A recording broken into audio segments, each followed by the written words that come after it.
Hi, welcome to the Gamesplainer. I'm Jeff the Gamesplainer and today I'm gamesplaining underwater cities. In underwater cities there's a heck of a lot going on, but if you kind of get your head around what stuff means, it actually makes sense and can push forward relatively quickly. The game is played over a number of rounds as marked by this token. Whenever this token hits that little point there is an interim area around whatever you wish to call it, scoring. Sometimes you'll get score, more often than not you will get goods, and that is depending on how large your area is. You are working to build up your area, so this is your personal board, this is the collective board. Whenever you build a city, the only ones available are next to already existent cities. So at the moment you can either build here, here, or here. You don't need to have them connected, but if you get up to the cogs with a city that is not connected, you will not be able to get any score out of that city. What you're aiming to do on top of building the cities and connecting them, and connections will happen via those tubes, you are aiming to build each of these buildings. So the buildings are just for reference because it does get referenced every now and then within the cards. The green ones are farms, the yellow ones are desalination, and the white ones are laboratory. Once you have built one of those buildings, you are then able to upgrade the building, which is putting an extra level on top of said building. You'll notice there is a fourth building site on each of the cities that is dotted. That is only accessed by cards, and I'll talk about using cards in a second. Your aim of the game is to get as large an area as possible. Final scoring gives you points for being connected to this, and we'll have to have pipes all the way through to this, and that's 2 pipes there to actually be connected. Scores of any of the cards that have this marker, which are these guys. There are ones that will come through your deck eventually, but for the moment it's just those guys.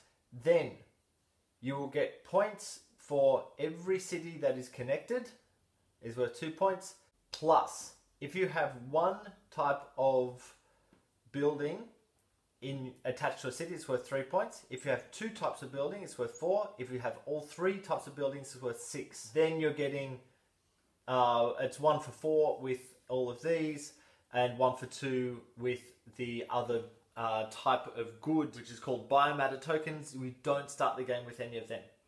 And then it's 1 for 4 with the money. You're changing them into money, then all the money gets changed into points at the end of the game. That's where your final points come from at the end of the game.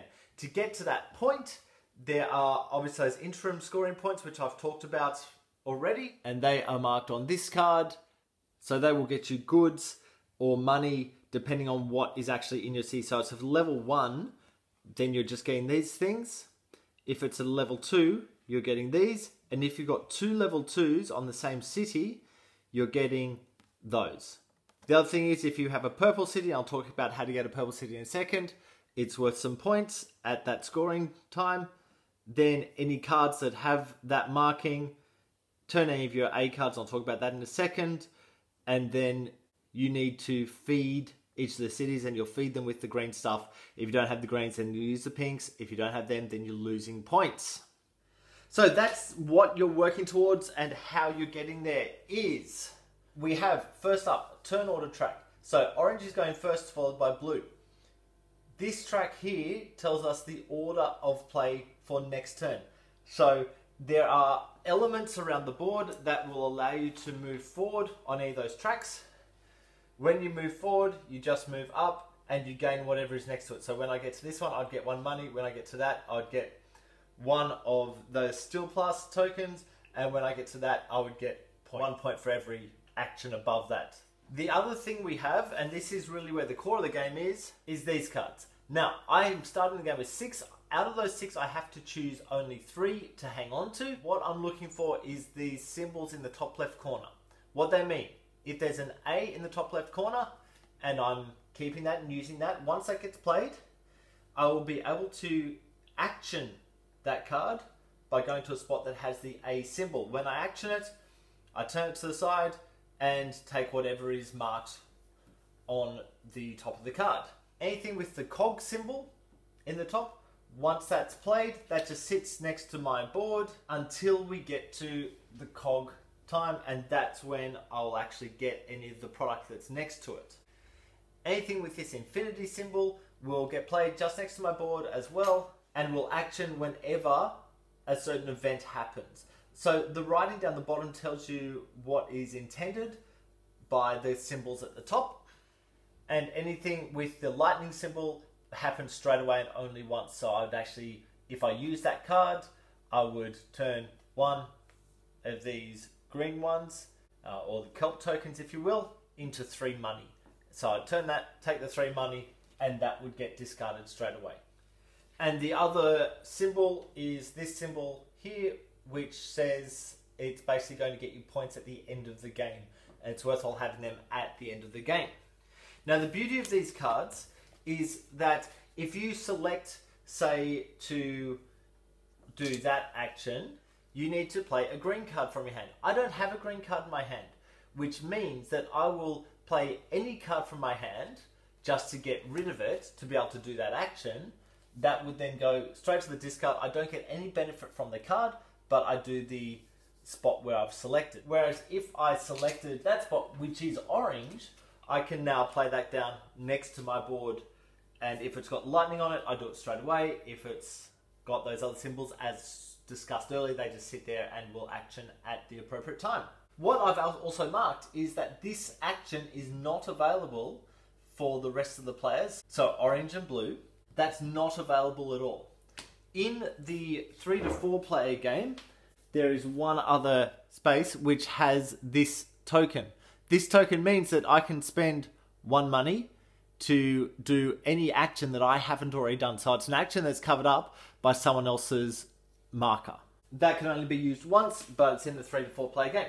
So moving through the actions really quickly, this is on the 2 player side of the board. There is a 4 player side of the board, but you get an idea of the game from this. So let's start up here. This, by going here, that will enable you to get 2 goods that are not equal. Plus, it lets you use one of these A cards. So you could use that and get an extra $1 as well, or an extra steel plus. This one allows you to build 2 of the tunnels. That's these guys. To build a tunnel, it costs 1 steel plus and 1 money, and you can do that twice. When you're building tunnels, you must build tunnels connected to the original city. They could keep going out, out, out, wherever you like, but they must be able to connect to that city. Even if they go through empty cities, there's still a connection. Wherever there's a slash, you're looking at either that or that. So I can gain 2 of the science tokens, or I can spend up to 3 of my science tokens to upgrade up to 3 of my cities. So if my cities look like that, I might spend 3 of these science tokens to upgrade each of them. The reason I would want to upgrade is that by the time I get up to the cogs symbol, I'm going to get extra stuff for having the upgraded thing. And then this one is to build 1 of the city domes plus 1 of the extra buildings. And the cost of those buildings and city domes is on here.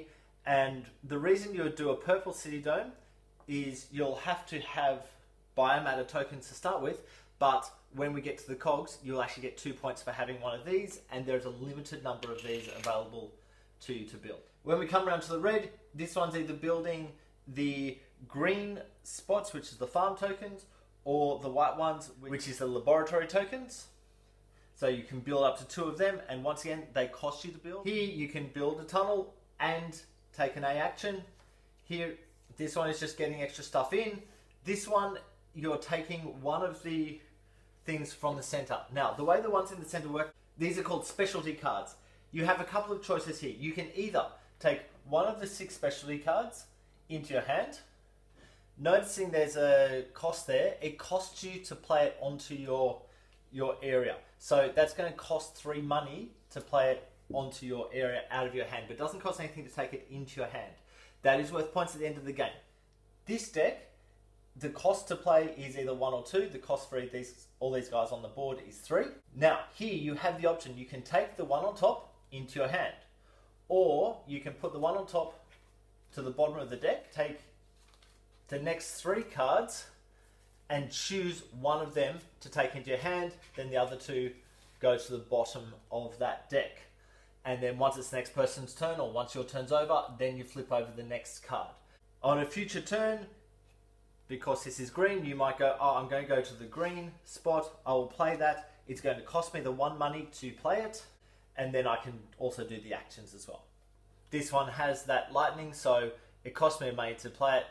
I then trade in a money and a kelp token to build one of the domes. By the way, whenever you place something onto your board, if you're placing it over the top of something, you'll get that in as a bonus. That one's just play one of the domes. You've got to pay for it, as discussed earlier. This one is to move up this track. So wherever you see that symbol, which may happen on your board as well, it may happen on the cards, it's pushing up this track. If it's the orange player, he's moving up 2, 1, 2, so he would get 1 money in for going to that spot. As previously discussed, this one, you're taking 2 extra cards, so you take 2 cards from here. Don't look at them yet, because you're not going to be able to use them. Then you're spending 1 science to upgrade one of your buildings, or you're taking in a kelp.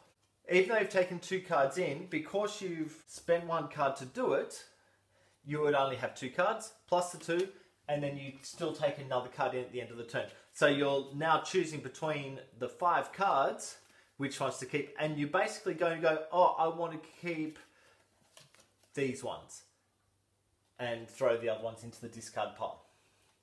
You'll take till your next turn to do that. If you do it straight away, that's cool. You can do it as long as you've done it before the beginning of your next turn. It's absolutely fine. The only other spot I haven't dealt with is this one. This is always available. It's a one-off action, and it's spend a card to do it, obviously, but card goes out, doesn't matter which one it is, you'll get 2 extra cards in and 2 money. And that's kind of a catch-all for anything. If there's nothing else on the board you wish to do, you can at least make some money out of it.